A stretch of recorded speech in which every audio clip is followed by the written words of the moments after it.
Hey team, how are we doing today? This is podcast number 1.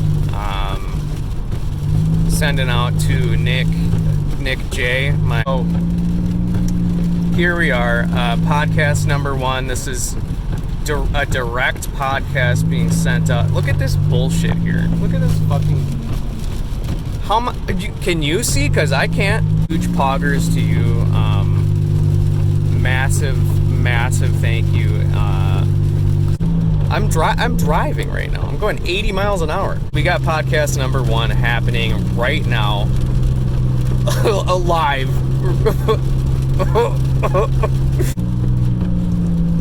Yeah, you'll merge, right? Fucking asshole. Alright.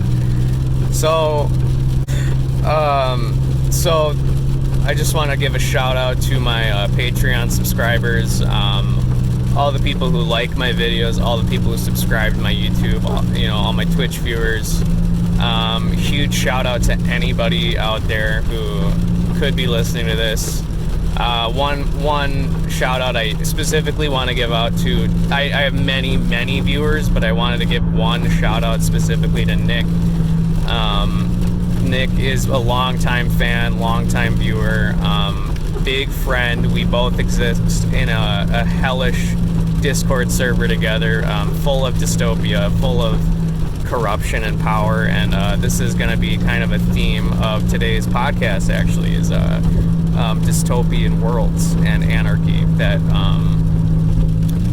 and how some control needs to be established in these places where there's such disruption and darkness and evil. So we're gonna get started here.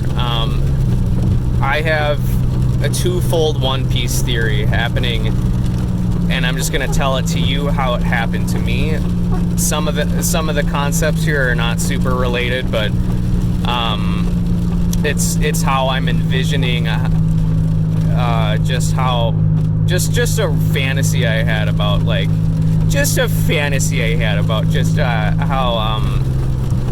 how the final fight with Blackbeard is gonna go. So I watch a lot of One Piece theorists, so a lot of the ideas I have are not original, but the stuff that is original I think is cool.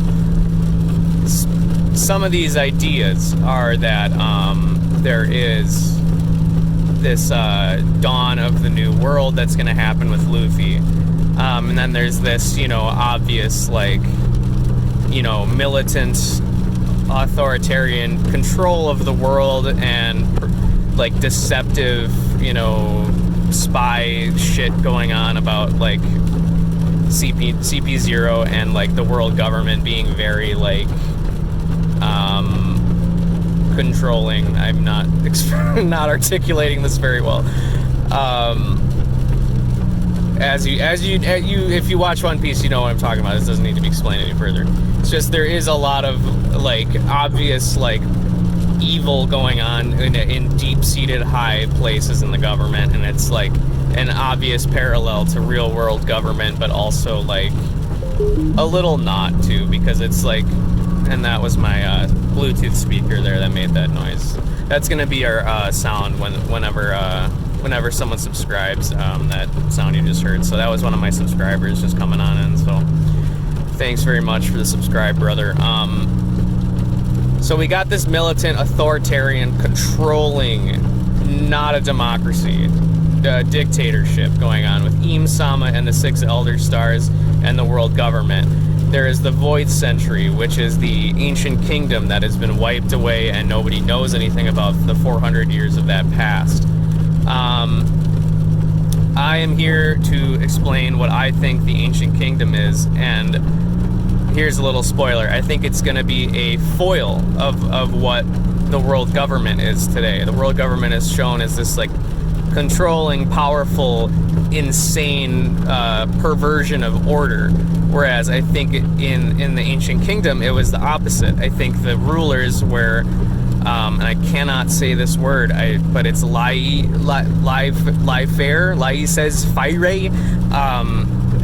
where they're just way too lax. They don't care about anything. They only care about self-preservation and their immediate people, but they are like appointed as kings and rulers.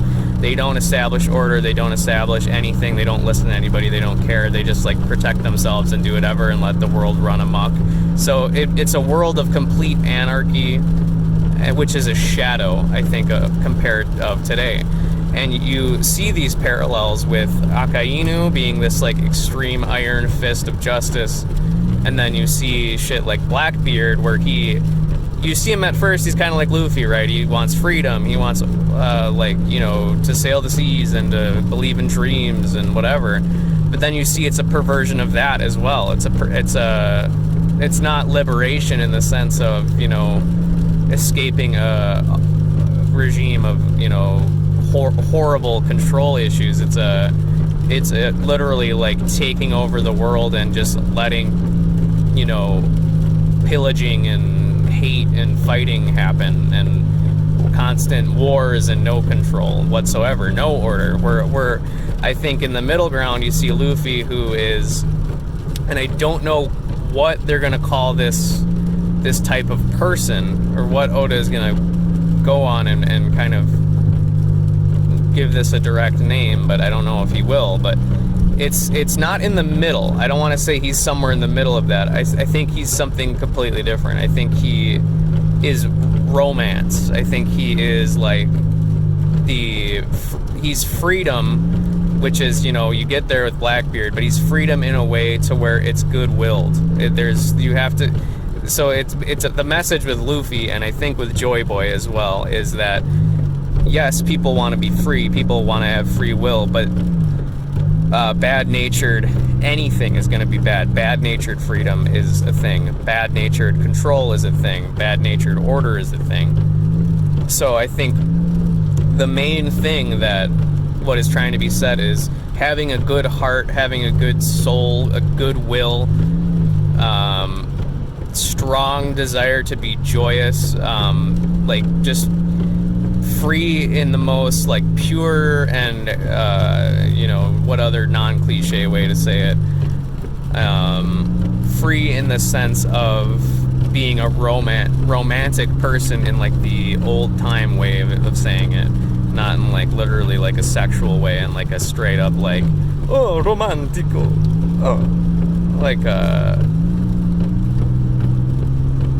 like romance. I think romanticism is like, that feeling of when you're looking back in the past and you're feeling nostalgic about something and feeling very loving about it and like feeling like good vibes about it. I think that's kind of the energy that Oda's trying to say is like the way to bring true prosperity, true freedom, and true liberty to people and to the world of One Piece is not through this order, not through this controlling fist of, taking down all, completely squashing all of this, evil anarchy, factions and thievery and then establishing this like insane world government, which is like order to the nth degree. It's, compassion, it's goodwill, it's freeing people in their own self, freeing the shackles of oppression in people's hearts. And we're going to get into that today. So I was going on a run the other day, and I just kind of had this image I was just thinking of nothing, and I was like, fight scenes started to happen, anime fight scenes started to happen in my mind, because I think I was getting tired and I wanted to like get myself moving still. And so I was thinking of One Piece, and I was like, and it just kept going, and I was like, oh shit, what if like Luffy went to the moon, dude? What if Luffy could extend his arms like all the way from the moon to Earth and like do this like meteor strike move where he's just like smashing someone all the way from far away. Anyway, I started thinking about all this shit, and then suddenly I just like started very consciously thinking about like a One Piece theory. Just insane person, right? So the way this starts, and I don't know how we get here, I'm not gonna like do it from we're starting from chapter 990 to here is how we're gonna get here. No, it's just, in my mind, this is the final fight between the Straw Hat crew, Straw Hat allies, whoever the allies are gonna be. Fuck if I know, man. But I have an idea of who. Actually, So I said, fuck if I do, fuck if I know. I mean, I actually kind of have an idea of who it would be. But in this fantasy, that is. So Luffy and Blackbeard are fighting, right? Blackbeard has, I think at this point, gone pretty far with his plans, which I think his plans are like this Napoleonic world domination, except it's going to tie back to what the ancient kingdom was, not to what the current day is. It's going to reverse the pendulum swing all the way back to anarchy, where we live in this pirate's world of complete pillaging, taking what you want, doing what's for you, living your life as a evil, you know, killer or whatever. The true definition of what the Marines think a pirate is what the world is going to be controlled by. But, copper up here. So, I'm seeing it like this. Luffy and Blackbeard are fighting. I had scenes in my head of, like, Zoro, you know, fighting against, whatever, Shiryu. We got Usopp fighting against Van Augur. My mind is like Van Augur has killed Usopp's father and he needs revenge. And, you know, and this is like each little fight, right? So there's going to be there were just tons of little scenes like this happening in my head, but it's not even the main point. But this is the cool one I had where Usopp's father is fighting Van Augur. They, like, maybe have talked a little bit, and Usopp's father says some, like, nice shit, and he's like, I'm sorry for abandoning you, boy, and he's like, I love you. Suddenly, Usopp and his father are, like, hiding behind this, like, stone, because Van Augur is, like, Tower of Justice sniping from, like, 700 light years away. And, at the very most unexpected moment, Usopp's dad just gets, like, shot, just riddled with, like, bullets, like, just shot up. And, you know, has his final say goodbye, and Usopp is, like, torn to pieces, but it finally steels him to willingly take action and willingly be someone who can be considered to be a brave person. Because a lot of Usopp's stories have been, him kind of just falling into place in these things, you know, he just kind of appears here and there. He's had a couple moments where he has steeled himself and he has been like, here I am, I'm gonna do this, and then he does it and he suffers a lot to get there. But a lot of the time too, you just find him in situations where he's like just making shit happen out of nowhere.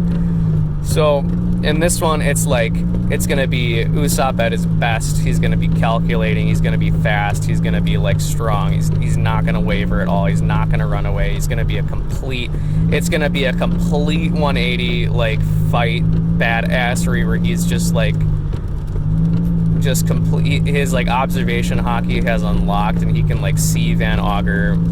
His father couldn't even see him because he's, like, so far away. And he can see, like, his, like, outline or whatever with his hockey. And so Usopp is just, like, sprinting around. He's, like, dashing around, like, doing these, like, strikes or whatever, and wins. That was how I saw it. I mean, there's probably some cooler shit that will happen in this final moment with Usopp and Van Augur, but whatever. Anyway, that's one sub-fight I wanted to share. Anyway, I had this idea about Luffy and Blackbeard fighting. So Luffy is fighting Blackbeard. Blackbeard has, you know, I'm expecting it's on this, like, plain of land, this, like, crags everywhere. There's, like, broken earth. There's, like, lightning all around. I'm expecting there's just, like, fire and just, like Blackbeard has gotten pretty far in this, like, anarchy, darkness world that he's trying to create. And, so in my mind, I have it like this. Enel comes down, and then realizes his true past. And it turns out that Enel and Dragon were the ones who had formed the Revolutionary Army. And Enel and Dragon were descendants of people from the ancient kingdom who were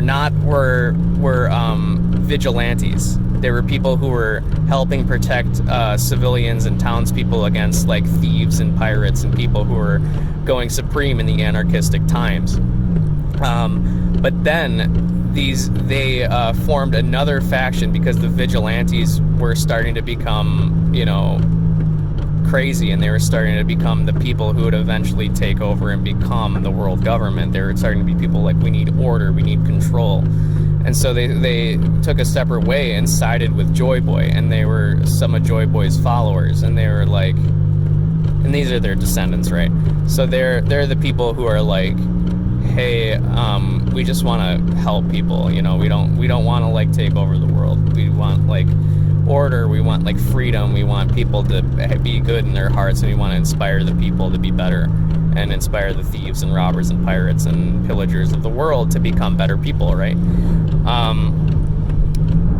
So these two folks passed this lineage down to Garp, and they passed it down to Dragon, and Dragon and Enel were in the Marines for a little bit, trying to whatever, and then Dragon realized, oh shit, the pendulum has swung the other way. I want to make the Revolutionary Army with Enel. Enel and him do this, and they both obtain a new type of fruit, a mystic level, Grandmaster, Challenger level fruit, which are just Logia fruits, but they're ones that have just like God extreme powers. And there are 3 of these in the world. There is the lightning fruit, there is the wind fruit, and then there is another fruit. I have not thought of what this other fruit is yet. These fruits are immediately awakened when you eat them, and they're like all powerful because they're like, considered God elements or whatever. Dragon took the wind fruit. He did not lose his mind, but he like has lost his like ability to like feel anything but pain, because whenever you see him, he's just like brooding and like pissed, and it's like the Monkey D family is like very jovial and happy, right? So why isn't Dragon that way? Well, I think he ate this fruit that took that away from him, kind of the opposite of smile fruits. And I think Enel went mad with power and lost his mind, because when you first meet Enel, you don't really get a backstory with him. He just kind of appears and destroys a sky island, right? And you're like, well, he must have been born here, and that's kind of what they say. They're like, oh, he was just like born here. But there really is not a good explanation of Enel and why did he have to live again. Anyway, this is conspiracy level. I know this is unfounded. Trust me, I'm there with you. This is just a fun thought I had. It is cool. It gets cool, okay? And there's some tie-in to have it make sense. So Enel goes mad with power when he eats this fruit, right? And he goes up, he does his shit in Sky Island. He's very strong, but there's one natural counter, which is rubber, right?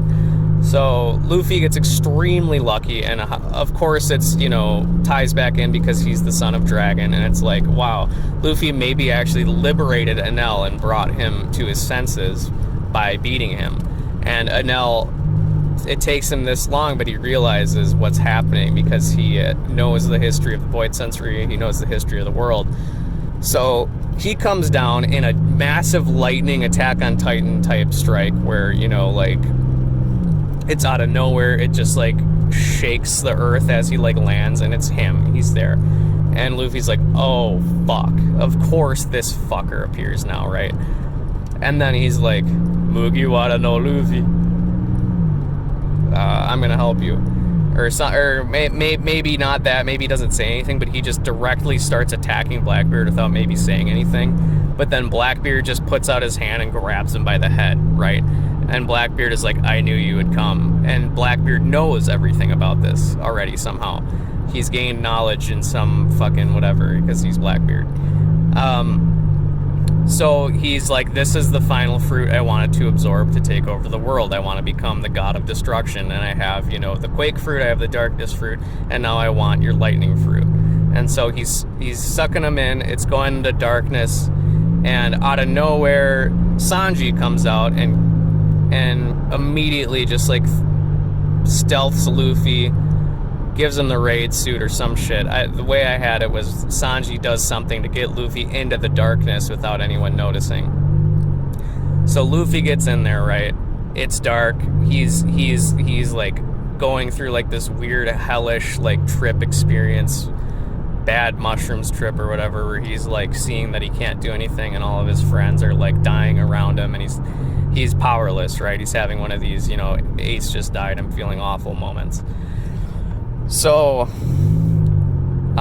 it's dark, he can't see anything, he's seeing just like faint images of like his friends smiling and shit, and then it's just like all painfully getting erased, and then suddenly this small light appears, and it's Enel's fruit, and you hear Enel's voice, and he like explains shit to Luffy a little bit. He's like, hey, I'm blah blah blah, I'm this, I work for father. Blackbeard cannot have this fruit. This is dangerous, but you should eat it. So Luffy like grabs it. I don't know if it's a fruit. I don't know how Blackbeard's power works, right? So I don't know how it happens, but somehow Enel's will gets into Luffy instead of Blackbeard in this situation. When Luffy gains Enel's power, he gains the history and the knowledge of the Void Century.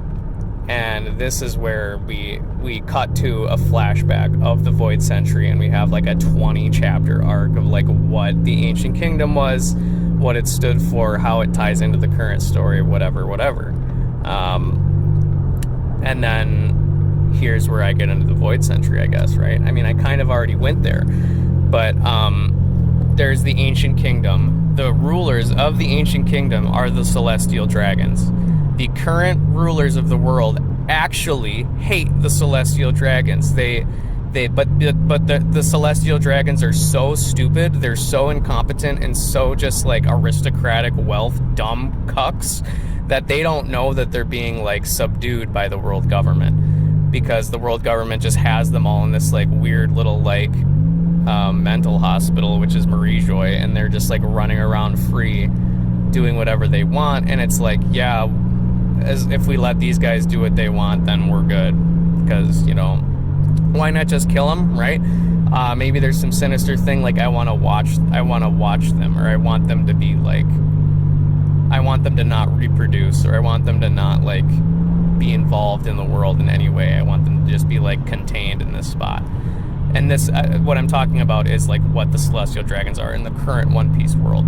But in the prior One Piece world, the Celestial Dragons were the rulers, and they were horrible. They were people who did not establish control or dominance over their countries, and they just let war and like small battles, local battles like happen naturally, and they didn't do anything. They were just complete inaction and complete self-absorbed, had no idea what to do, didn't care if they did. So they had royal armies and stuff, but it was only created to protect them. It was only about them. So they basically just lived in their own little bubble, which is funny because they wear a bubble in their head. And they were the rulers of the world. So there was no order. There was no rulers of the world, because you couldn't get into established order because there was no government, because it was run by these people who were corrupt. And so there were just vigilantes. There were tribes of vigilantes who would act as justice. And I see these types of people being like the cool Marines that are in the current One Piece world, like Smoker or like Aokiji, or, you know, people who believe in true justice, people who are you know, looking to provide the world with like just some like escape from like pain, right? Just or you can just see, you know, there's people who are suffering needlessly, and it's like, why does it have to be that way? Well, you know what, let's fight, let's do what we can to combat these bandit tribes or whatever. So another type of bandit tribe would be ones that are, you know, just on their own. They just are kind of nomadic bandit tribes that just like stick together, and they started as like civilians who were attacked by bandits themselves. And so they kind of like roam the world. They're kind of morally gray. Like they don't really attack if they don't have to. They don't really do it. They like maybe hunt for food or whatever, but they like will attack like and hold up cities and whatever, and like try to extract like resources from them so they can survive as a clan. But they won't hurt anybody or whatever. And then you have bandits that, surprise, surprise, are actually hired by the world government to cause some disorder in the world, and they get sent as, you know, oh, there are these bad bandits and everyone's attacking each other, so who cares? Not there's no control, there's no order anyway, so whatever. But they're actually being sent to attack specifically dissenters, specifically people who are trying to band together to fight against the world government. So they're trying to, or not the world government, sorry, the kingdoms, the kings. So if there's like a coup happening, suddenly the swarm of bandits will appear, which are probably just like knights dressed in disguise, like probably knights acting like bandits.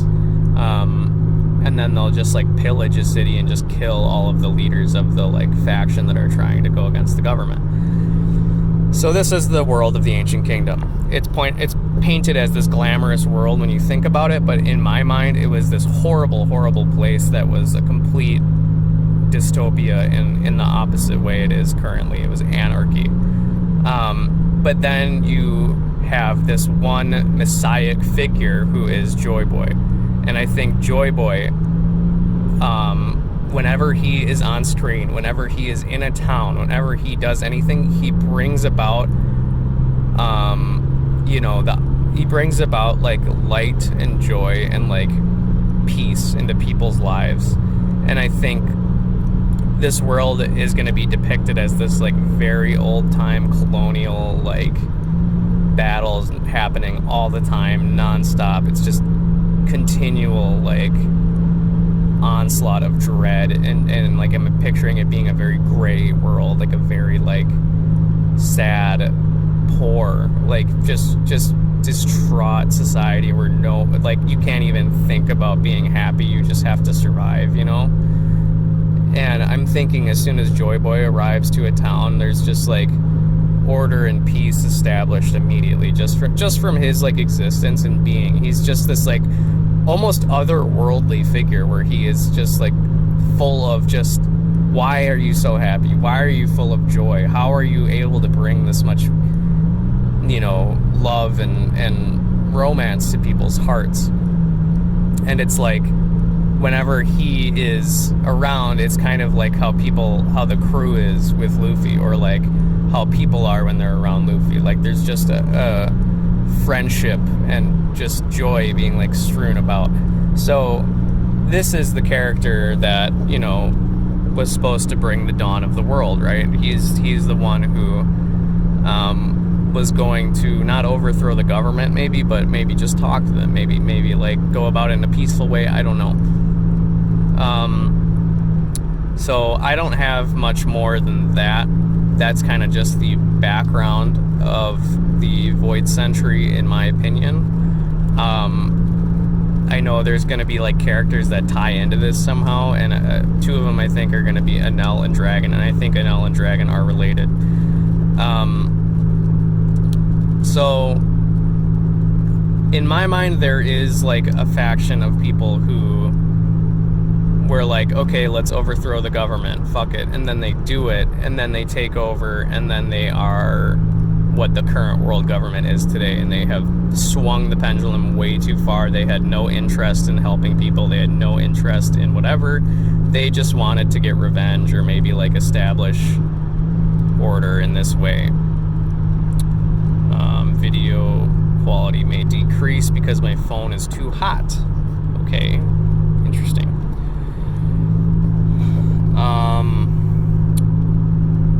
So we go back to Blackbeard and Luffy. Luffy has gained this knowledge of the Ancient Kingdom, and he has the lightning fruit now.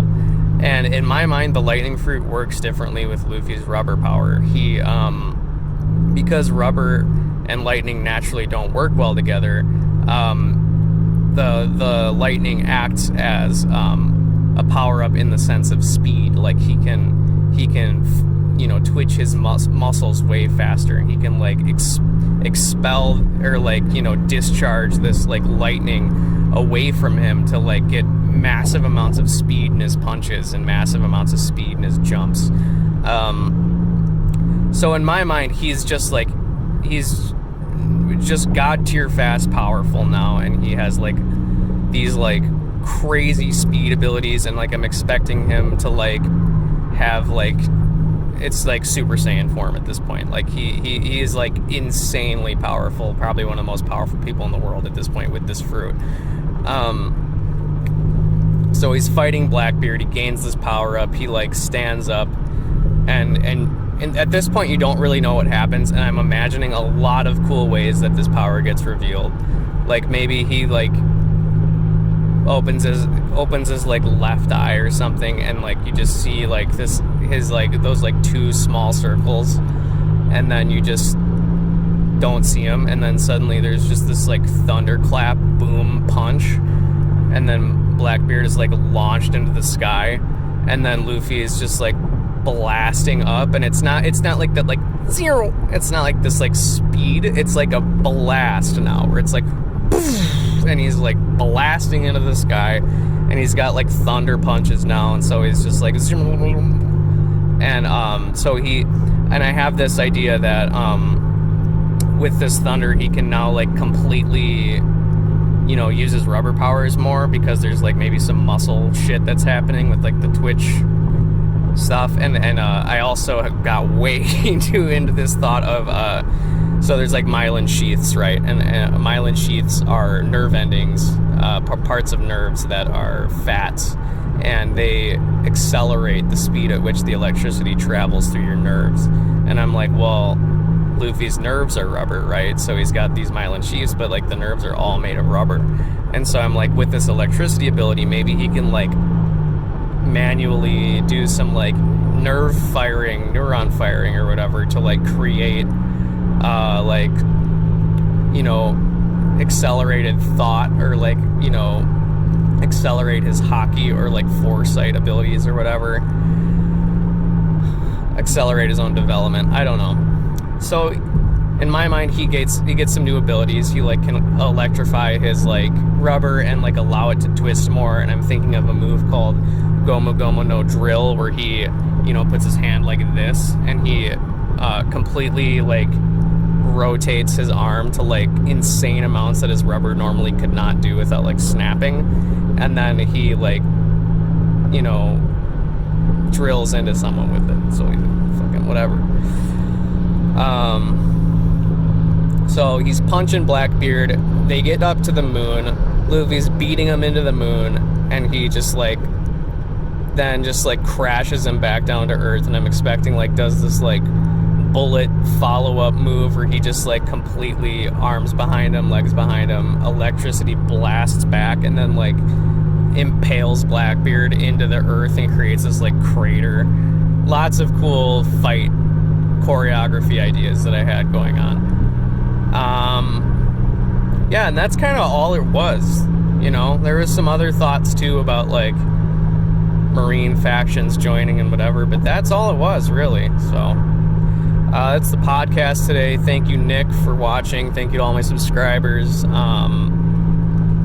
Hopefully one day me and you, Nick, maybe just me and you, we can band together and, you know, take back our freedom, you know, because we live in an oppressed Discord server, and we need to let these celestial dragons, these just buffoons who lead us and you know, just take our hearts away. We need a messiah figure to come in here and free us from our pain. That's all today, folks. That's episode 1 of the podcast. Thanks for chatting in today. If you want to subscribe to all my future content, feel free to go on my YouTube channel, like, subscribe. I've just arrived at my campsite. Fuck yeah. Anyway, bye.